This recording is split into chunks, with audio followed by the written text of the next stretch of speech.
Hey, what's up, Youth Empowerment family? Today on the show we have Bob Peck. I'll touch more on him in a bit, but I just want to ensure that you're having an amazing day, that you're smiling, that you're ready to be empowered. Bob and I cover the importance of empathy, how to rock as a Canadian citizen, and so much more. Without further ado, let's get into the show. Welcome back, Youth Empowerment family. Today on the show we have Robert William Peck. Robert is a 35-year veteran in foreign service. Through his career, he has seen 7 governor generals, 8 prime ministers, from Father Trudeau to current Prime Minister Justin Trudeau. He has had the opportunity to serve and represent Canada as ambassador to the People's Democratic Republic of Algeria, to the Hellenic Republic, and as High Commissioner to the Republic of Cyprus. He has served as Chief of Protocol of Canada and traveled the world working with foreign diplomats around the world and in Canada. Robert, thank you for coming on the show. Thank you for having me. So I want to get started in a little bit more of a deep way, and I just really wanted to know, if someone really knew you, what would they know? Well, they'd probably say that I'm pretty passionate about what I do. I think a loyal friend, someone who has a social conscience, and someone who is caring, and probably thinks maybe for some too much about the problems of the world and how we're going to fix some of those problems. What are some of the current problems you're thinking of? Well, where to start? I mean, we live, to coin a cliche, in turbulent times, but you don't have to look very far to see that the world is not necessarily in a great place, whether it's North Korea, whether it's environmental change. I mean, looking at the last 2 weeks, anyone who doubts that something's happening on our planet, they don't have to look very, very far. So those things are all concerns that I worry about, but bringing it down to the community level, we still live in a very wealthy country where there are a lot of people that face difficult times, whether it's the elderly, whether it's young people who fear that they don't have a future, and still in a very wealthy country, there are a lot of people who can't put bread on the table. So those are all things that, because of my own experience living around the world, I care about as a Canadian. Yeah, and it's really important to recognize that there is some sort of privilege in living in Canada, and use that to propel a career of service. But a career of service doesn't just start now. I presume, was there some sort of inciting incident to you wanting to be inside to live a life of service? Sorry, I was looking for another joke. No worries. I can cut that. Well, I guess you could say it all started when I was very, very young. I come from a middle-class family. Both of my parents were teachers. I grew up in Montreal, and my dad decided in his late 40s that he wanted his children to see the world. And that was at a time in the 60s where travel wasn't as common as it is today. And he was a high school vice principal, and I think he felt that he needed a change. So he signed on with the Canadian International Development Agency, CIDA, and went ahead of us in 1964 to Nigeria in the years after independence. Wow. And a year later, we all followed. So my mom, my sister, and my younger brother, we moved from a very suburban existence on the West Island of Montreal to a very rural community in eastern Nigeria, which later became Biafra, and there was a secessionist movement. So a total change. Many people thought my dad was probably crazy. My grandmother, who had only one daughter, my mother, what are you doing taking my daughter to Africa? But Dad was of the mind that the world was a big place. He had traveled as a teacher. He used to take high school students to Europe in the 50s and 60s, and so to earn extra money after the war, he was a veteran of the Second World War. He had seen the world, and he wanted his children to do that. So we went from the very comfortable existence of living in Montreal to the bush of Nigeria. Where we had a generator, where we had pretty basic living conditions, I might add. And we saw a very big contrast to our day-to-day Culture existence. shock, a complete one. Culture shock. Yeah. And I was the only foreign kid in the local school, so I knew what it was to be a minority, and All my friends were Nigerian. When I came back to Canada 3 years later, I spoke with sort of a pidgin English accent, and the kids used to tease me because I was different. So it was an eye-opener to see a very different reality, to see that people lived in a very different way, of course, than we did in Canada. And I understood very early on what were the challenges of development and underdevelopment because of colonialism. And I also saw every day the reality of poverty and people who didn't have running water and had to walk miles with buckets on their heads to wash and to look after their families. So it all this to say that very early on it was an experience that changed my life, and I owe that to my dad, because he felt that this was something that he wanted his children to experience very on, and I think my interest in the world, diplomacy, all started there. That's really, really interesting. And then so I presume you took from Nigeria, you then came back to Canada. When was that? How old were you? Well, after Nigeria, we did come back. Yeah. And then 3 years later, my father said, it's time to go abroad again. Oh. So in 1970, we moved to North Africa, to Algeria, where my dad again was teaching. And from there, after 3 years, we went to Yaoundé in Cameroon, which right next door to Nigeria, so back to West Africa. Sure. And after 2 years, there was no schooling for me, so my younger brother and I, we went off to boarding school in Italy for a year. And then my dad decided it was time for him to retire. He had been teaching abroad, and we moved back to Canada, which was, again, a big shock, because I went back to my last year in high school.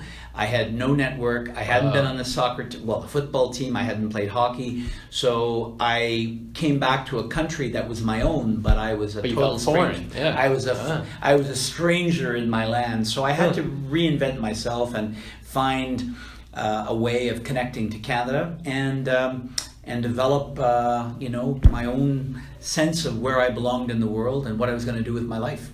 And that's a very important thing, because I know a lot of young people, even myself at times, we don't exactly know what we want to do with our life, and we don't know what is life purpose and how am I going to achieve it. And so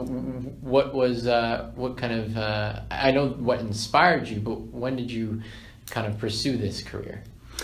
Well, I think my grade 11 in Quebec, grade 11 is your last year. I had a fantastic world history teacher. Her name was Miss Saunders. She was one of those teachers that had never married. Teaching was her life's work, her passion.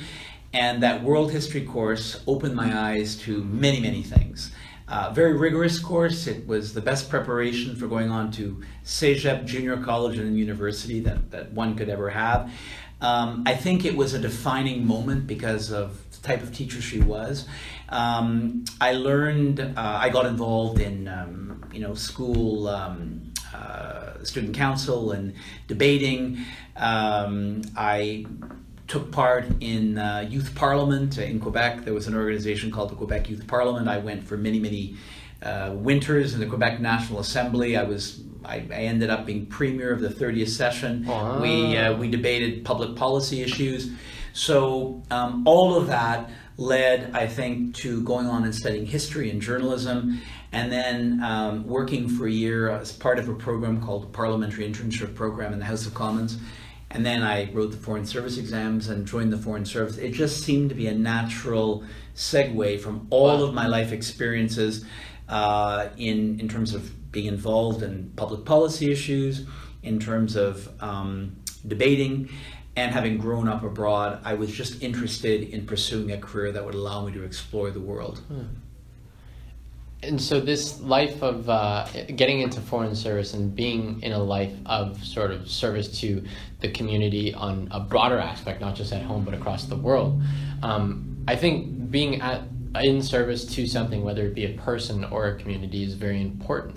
When I was growing up, I've always done the community service with regards to working with children inside hospitals, or working with teens inside the teen mental health ward. The charity I was telling you about earlier, Crafting for a Cure, we work closely with about 30 mental health wards.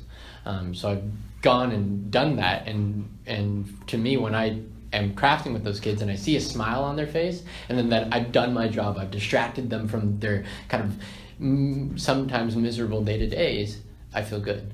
And so, but unfortunately, I've seen amongst my people in my generation, whether it be because there's a stigma around entitlement or through technology, that you just do the minimum of the 40 community service hours. Do you think that we need to put more of an emphasis on community service? I think community service is a good thing. I think some of those values, though, start at home. I came from a family where my parents achieved what they did by dint of hard work. They didn't come from privileged backgrounds. My grandfather was an immigrant from France, a French Protestant minister who came to a very Catholic province of Quebec and had a congregation in an Irish Catholic suburb, and so there were challenges of being accepted. My father, as a Francophone, had to go to English school because he was a French Protestant and there was a confessional school system. So my dad achieved what he did through hard work. And he, of course, served in the Second World War, and his ambitions to become a doctor were cut short because of that. And so I came from a background where we were expected to have summer jobs, we were expected to get involved in our communities. In my case, that involved getting involved in the political world and finding a way to make a difference. And so everyone has to make those choices. But I think that we live in a world where there is still so much need for citizenship engagement. We're very lucky in Canada. I think sometimes Canadians are a bit complacent in terms of what we have. I think people are traveling more. They don't have to look far to see that we're in a very privileged position. But in our own backyards, we have challenges. We shouldn't rest on our laurels. And I think it's important that we all, in our own way, find avenues to give back. And for youth around my age, or even millennials, what would be like some sort of tips just to get started with community service? Like, where would you look for to do that? You know, there's just so many ways to get involved. You know, I think millennials get a bad rap. You know all the cliches about millennials. We won't even go in with them. No. I have been fortunate to meet millennials that are, I think one of the big advantages that millennials have is with social media and connections today, people are much better informed. So it's difficult not to be aware of challenges in our backyards or around the world, and to find ways that you can give back. There is a menu of avenues for people to get involved and to help others that are less fortunate.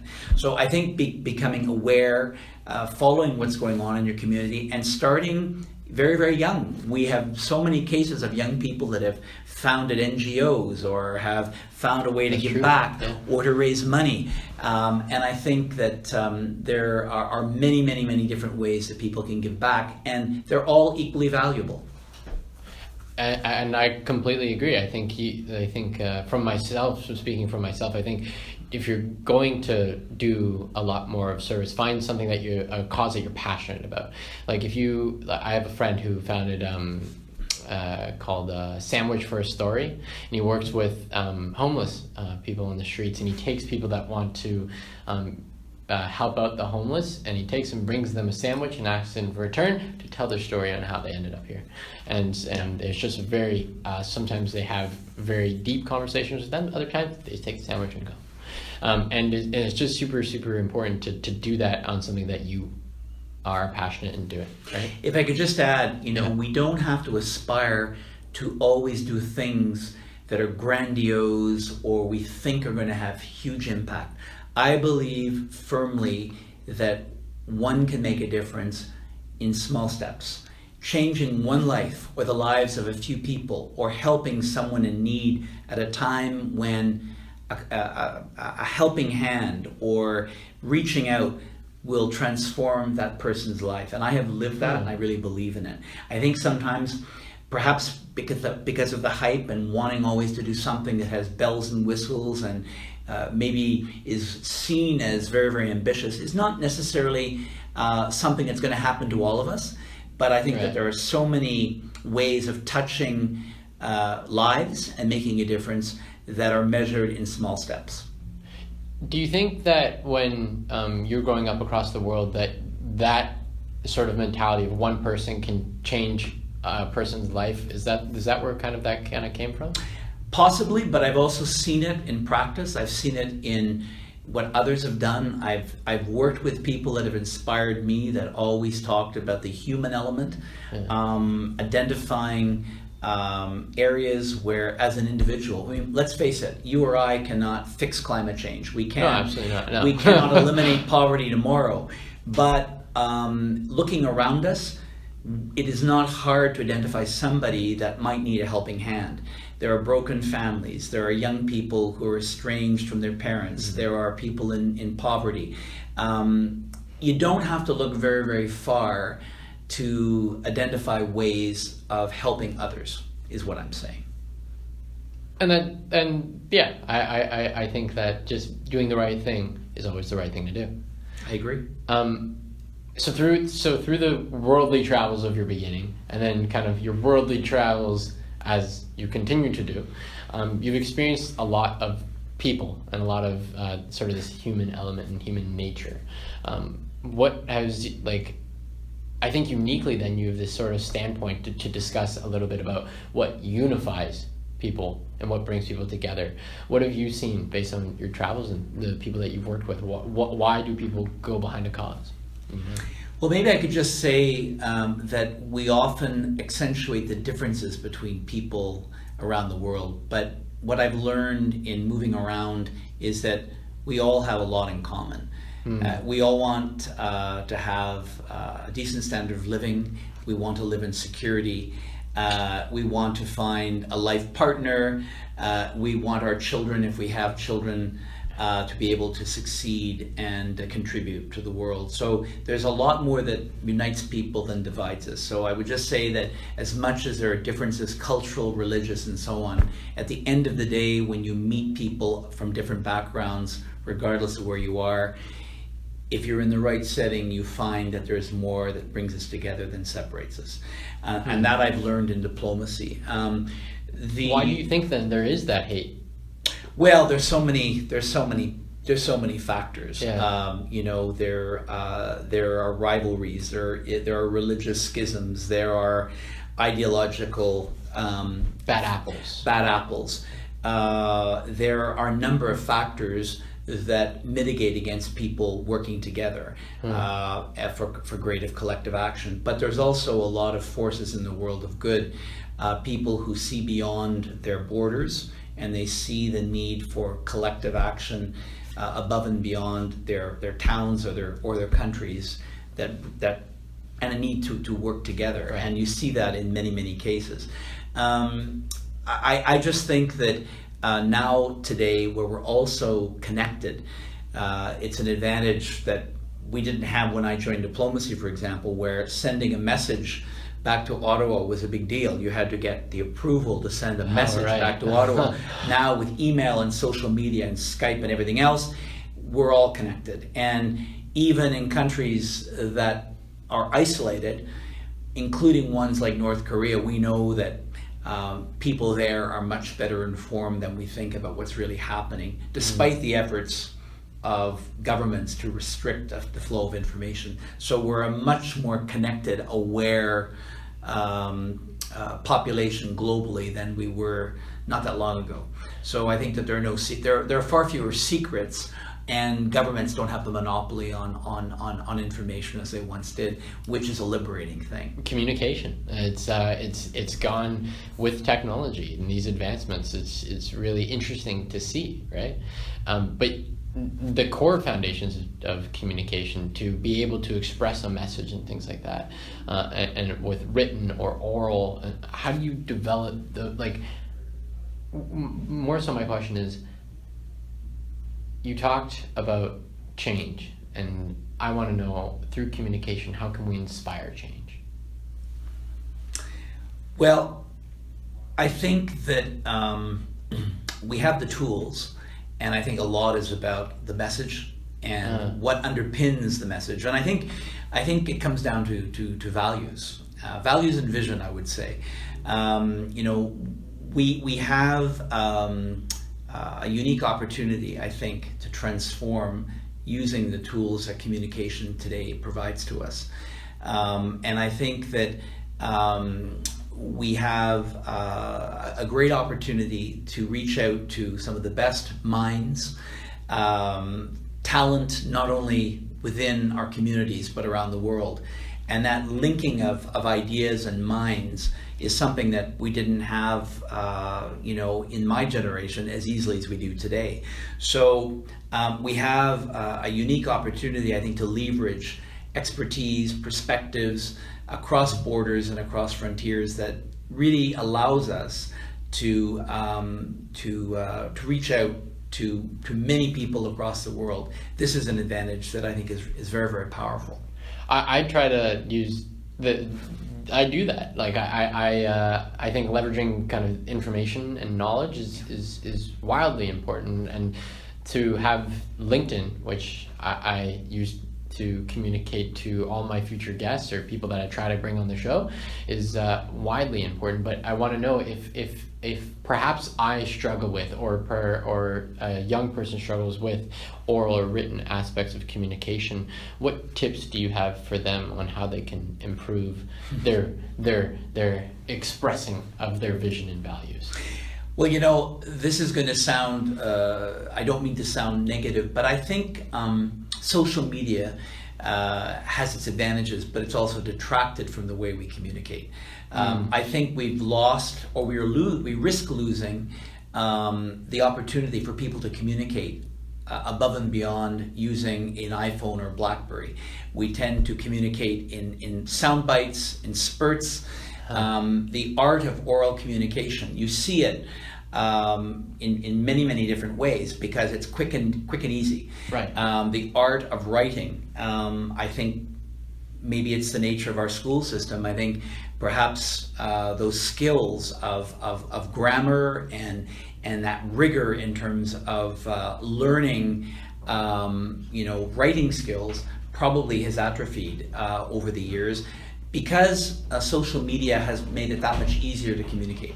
And I think sometimes we're so wedded to our electronic devices that we don't necessarily have the opportunities to sit around the table and actually talk to people face to face. And I think that again, it's very dangerous to generalize about generations, because generations all have their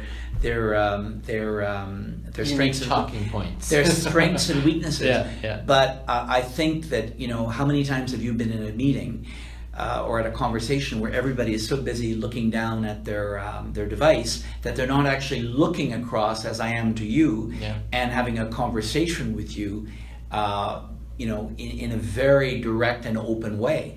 So I think we become, in a way, a little bit insular in the way we communicate, because it's not something we necessarily practice as open. I think those skills, those communication skills, are still highly valued. And I think the power of communication and the message is still very, very compelling today. And that's why I encourage younger people to get involved where they are compelled to have to speak in front of audiences, to make presentations, whether it's through debating, whether it's through student politics, or in engagement in politics at whatever level, provincially or federally, where they have to reach down and prepare themselves to communicate to a broader audience, other than through an electronic device. You talked about visions and values and expressing that, and I also truly believe that although that these devices may have caused that, I think they also have enhanced the fact that communication is more open to people. Like, to be able to talk to my friend who's in South Africa, couldn't have been able to do that before. Fully agree. And so my question is, can you define your values? Like I know that for me, at least, it comes from environment, but for those that maybe perhaps want to breach out of what they were kind of instructed to follow, where can you start defining your own values?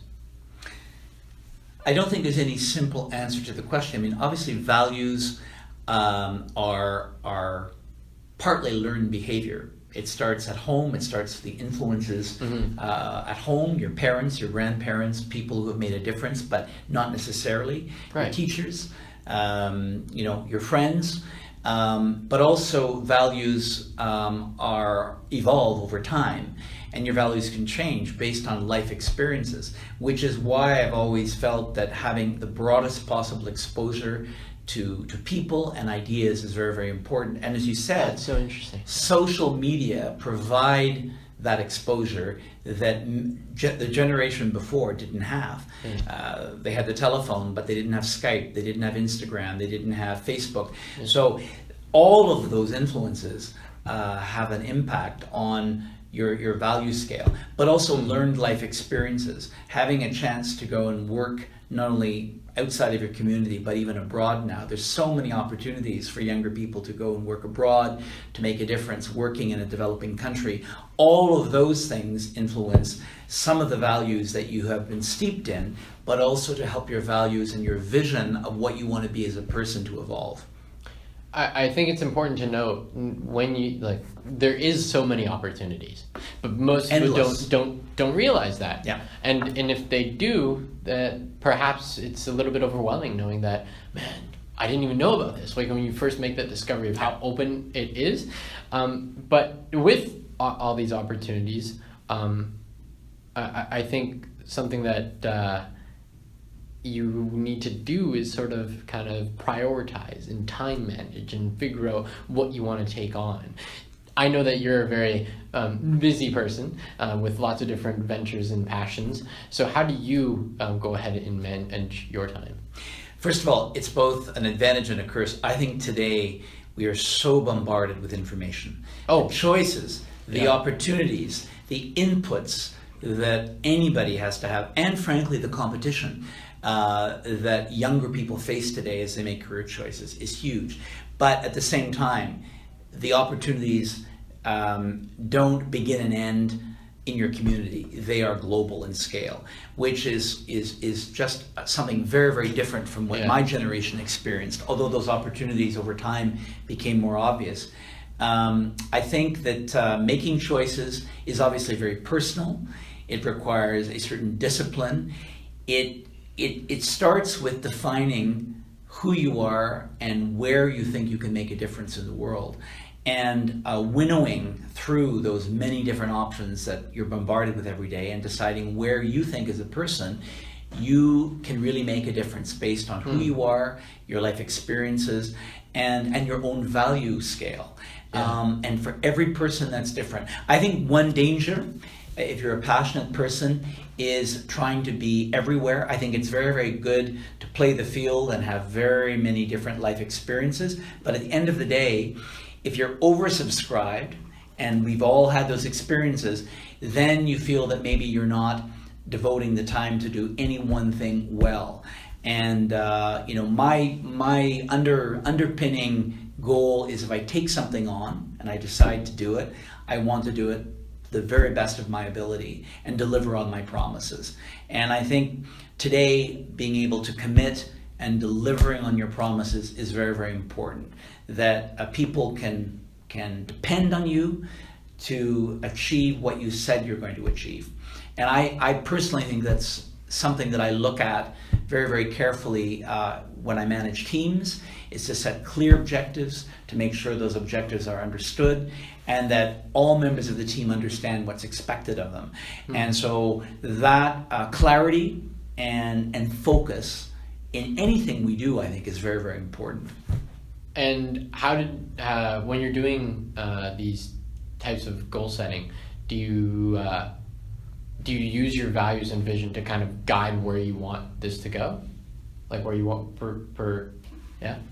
I think you start with your values, and you start, if you're working in a team, if you're working for an organization, you take those values of what, or the vision of what is expected of you, and then of course every leader brings to bear their own experience and their own style and values to the equation, and you make adjustments.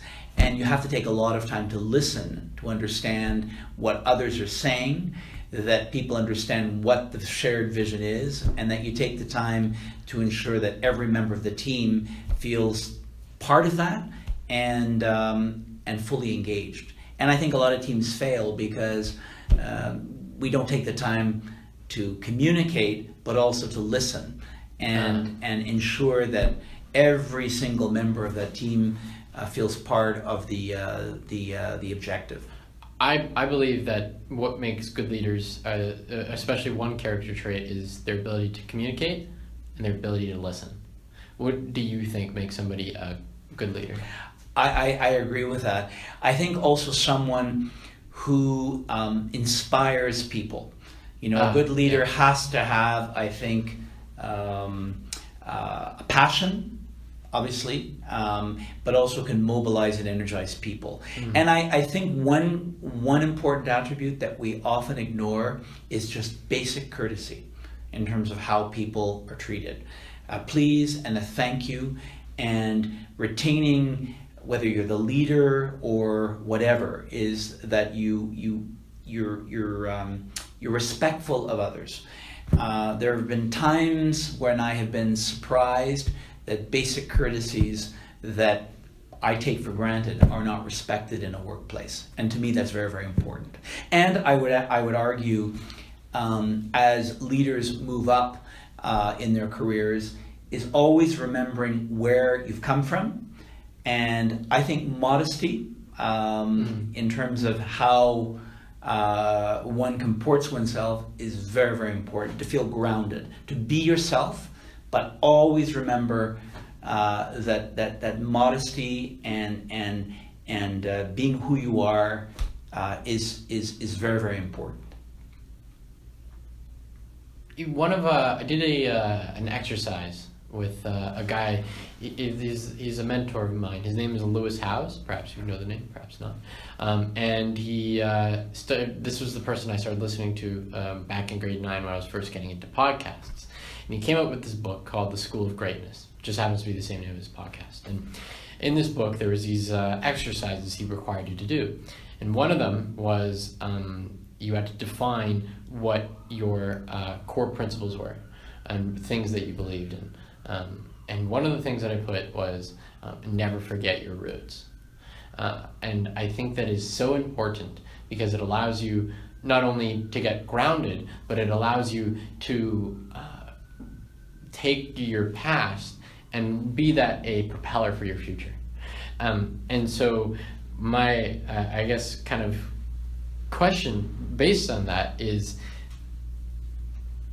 if you are so caught up in the fast-paced society of today, how do you become grounded? How do you get to that place where you realize, I'm so grateful for everything I have? Where does that, how do you get there? Interesting question. I think you have to be, as you said, remind yourself of where you've come and what your roots are and those values that you've been steeped in. I think also in a very fast-paced world, it's important to take time out to reflect and think about your place and what you see yourself doing in a way that will contribute to the betterment of others. I think that there are a lot of people who are so busy thinking about today that they don't take a time out to think about tomorrow and what they want to achieve. I mean, I think we all are faced with the reality that we're not going to be here forever. I think most people, in one way or another, would like to think that they've made a difference, that they've touched the lives of a person or persons, or would like to give back. And I think there are many ways of doing that. But I think reflective time, where you can go offline and really put things in perspective, is very, very important. I think a lot of people today are on a treadmill. I think part of it is driven by the information age we live in, where we're very wired and connected and we're on top of everything. But I think sometimes that without sounding like a Neanderthal, I think sometimes that it's very, very important to have downtime, to re-energize, to be able to think about all of what we've done and what we would like to achieve in the future, and to remind ourselves that you can't do it alone, that there are other like-minded people out there that may also be seeking for ways to achieve the same goals as you. And with the connections today that exist in social media and so on, there are ways of reaching out to others to help you achieve those goals. And I think that's one of the big advantages of today, is that you can find like-minded people much more easily than in the past. I agree. I now have a 6-person team behind the podcast. And the way I did it is there was this Facebook group called the Applications, Materials, Links, Opportunities, and Connections, or AMLOC for short. And I made a post saying, hey, this is the story of the podcast, and I would love to, I need your help, and I would love to see if anybody's interested in joining the team. I had about 150 people comment that they were interested in joining the team, and then 40 applications to be on the team. It was absolutely incredible, the power of collaboration and how communication can inspire that collaboration, going back to some of the points that we discussed on earlier. And I'm very grateful to have the opportunities that we have today. What are you most grateful for? Well, I'm grateful to have a supportive family and a partner who has been by my side, who's also a Foreign Service officer, but she's also been the spouse of an ambassador where there are lots of expectations. Extremely patient, but will also give me unvarnished advice when I need it. I had very loving parents who are no longer alive today, but I think gave me opportunities to really see the world and really made a real contribution in terms of my life choices. And I'm grateful for very, very supportive friendships and friends who are scattered around the world, but when we meet, it's as if we never left. And living in a country like Canada, where it's a cliche, but we're very fortunate. Yeah. And as I said before, many people often forget how fortunate we are. And I think sometimes we can be a little complacent, which is why I think there are opportunities where we can make a difference in our own backyards, but also around the world. And I think Canada has the brand and the recognition and is known as a compassionate and caring country. And I think I've been fortunate in my role as a diplomat to be representing a country that has virtually no enemies. And when people hear Canada, the reaction is always positive. Nice people. Nice people, and caring people. So that always has been a source of great pride and a privilege to represent a country like Canada. When I was traveling, and I really relate this, I was as I mentioned before, I went to New Zealand for study abroad. Then I went by myself to Australia, and I was like, it's not a culture shock per se, but it's a different type of people.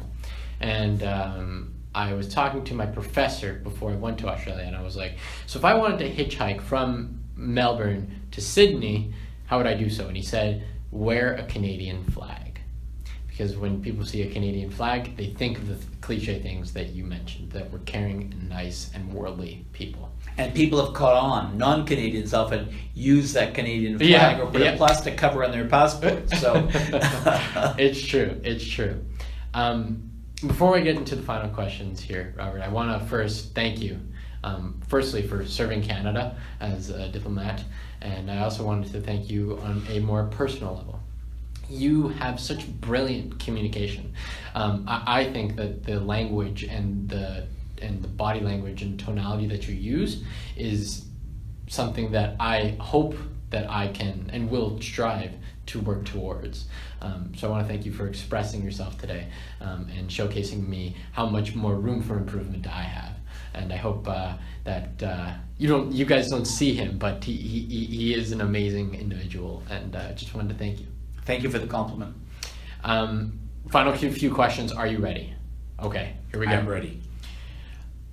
I want to know, okay, let me start with this one. What is the number one thing, or what is one thing that your wife has taught you about life? Patience. And what do you mean by that? She always takes a step back. She always counsels reflective time, and she always says, think twice and then act. And I'm a little bit more impulsive sometimes because I'm passionate, and she is kind of the brake and just says, take a step back, just think a little bit more carefully sometimes. And she invariably has an instinct that is hard to beat. Wow. About people and situations. So I'm very grateful for that. Wow. All right. I think that this is the second last question. I am a big believer of stories. I tend to have this very odd mindset where I think every day I'm writing a little bit in the story of my life. And I would like to kind of give this little scenario. It's the final chapter in your storybook. And after everything you've created, you finally are down to the final few pages where you get to write your conclusion. And so I wanted to know, what are the 3 or 5 things you would write on those few final pages, perhaps the life lessons you've learned so far in life? Yeah. It's a difficult question because technically I'm retiring from the public service. I hate the term because retirement has this finality about it. For me, it's really transition to a new chapter. I started a public service career in my 20s. I have 35 years, do the math, right. But I think I have a lot more to give back in terms of my life experiences. So to me, it's a new beginning. I think it's a message I would send to a lot of people who have careers that they're ending and beginning. I think there's a lot that we can do and give back to another generation, but I think there are many, many ways that we can make a difference. The public service, which gets a bad rap sometimes, is a good school. I have had experiences that I could never have imagined before. Every 3 years in diplomacy, you reinvent yourself, but you're working for the same employer. It's totally unique. You're in one country, you spend 3 years there, and then you come back to Ottawa and you're doing something totally different, and you're starting all over again. Where can you do that under one roof? Anywhere. It's kind of rare and a privilege. So I count my blessings. But what I would say in terms of lessons is never stop learning. Always listen. Find the time to sit down and talk to people that matter to you in your lives and hear what they have to say. Don't take certain things for granted. And we live in a world where we need more solidarity. I think there's a lot more room for collective action to make for a better community, a better city, a better country. I think that, as I said before, it's possible to make a difference one person or one gesture at a time. I've worked with people at all levels, ministers, and I traveled the world with the Right Honourable Michaëlle Jean, the Governor General of Canada at the time, and she put a great emphasis on human diplomacy, the value of that connection with people, sitting down with them, sitting down on a floor in an African village with women that were empowering their society by virtue of what they were doing. And I think that taking the time to engage and talk to people in whatever you do, really, we underestimate the importance of that time out to really think about the people that we're sitting next to and to understand what drives them and what they think about ways of making a difference. So those are the things that I continue to think about today. And I think lastly, mentorship. I've been very lucky. I've had good mentors. I've had people that sometimes they came to me and said, Bob, we think you have certain talents, but here are ways that you can become better. But also identifying people that you know in your heart could be that much more successful if somebody in the right spirit of constructive criticism reached out and said, you know what, you've got talent, here are ways that you can maybe be that much better, to allow them to move to the next level. And I have always been interested in talent. I've identified in my career people that I thought really had opportunities to rise up through the public service, and I've always been really inspired by having that opportunity to work with younger people. So those are the things that stay with me as I move on to something else. I've been fortunate, and I believe firmly in the importance of giving back in some way. And I think we all have it within ourselves to help others who are less fortunate. Before I ask the final question, you stroked something in me, and I wanted to address this. If you had a microphone to young people in Canada and could speak to all of them right now, what would your message to them be? I think I would say is that we're privileged to live in Canada, as I said before, and we have a real opportunity, given the society that we are, to reach out to others who are less fortunate, whether they're new immigrants, whether they're people that have handicaps, physical or mental. And we live in a world where disparities, sadly, in many countries are growing more acute. And there are many, many ways that we can rise above our own opportunities and well-being by giving back to others. What's your definition of empowerment? I think it's having an objective, being confident about an opportunity to make a difference, and seizing that opportunity and going for it. Is there anything you would like to say that I didn't address in these questions? I think what I would say is that there is a generation today that has a unique opportunity to overcome some of the mistakes that have been made in the past, where we maybe focus too much on material wealth, on defining success as, you know, the size of the house or the car that we have, or material well-being. But I think it's also a time in today's society where we have to take a step back and take stock and really focus on solidarity and collective well-being, particularly at a time when we see every day the effects of climate change as but one example, and that there's really a need for a call to action and to work for a better world. Bob, thank you for coming on the show.